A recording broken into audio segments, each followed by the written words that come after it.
devastating to hear the impact on people like you and your operations. I understand that you're hoping to reopen mid-June. Are you optimistic that Queenslanders will hear the Premier's call and come out and support? I'm still optimistic about that. I understand the stress and being as cautious as possible, but I'd suggest it's actually easier to have a timeline, pretty much like the National Cabinet last week, and a roadmap.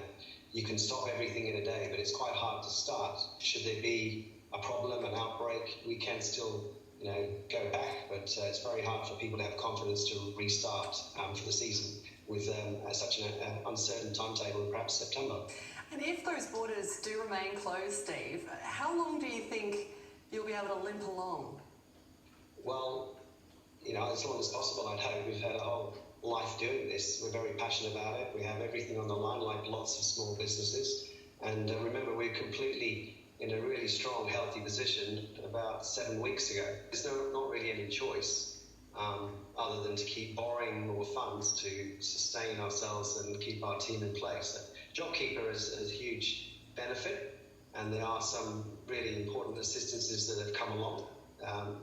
It's like a year. It's not just missing high season. A lot of people are relying on that to keep afloat that long, and none of the business closed today. It's just they're just too concerned that there won't be a start at all. So that is a popular cocktail bar that it's just too hard. So from the announcements at the weekend, it's just very discouraging. Steve, we had the Premier Anastasia Palaszczuk on the show last night. Obviously, she's being extra cautious and she's trying to keep Queensland safe. But if she's watching tonight, I'm sure she is. What would you like to say to her?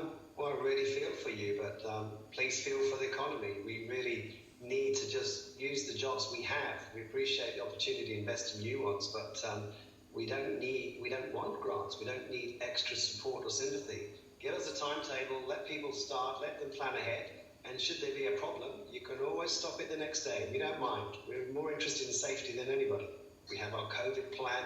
We know how we can get on board our boats, and these are still very valuable experiences that are good for the headspace, it's good for Australians, and it's all within our contained environment, which shouldn't be too hard to resume. Steve, all the best with it from here. We know it's a difficult path that you have to walk ahead of you, but we appreciate your time. Good to talk. Thank you, and take care. All good. Catherine, you live in Brizzy.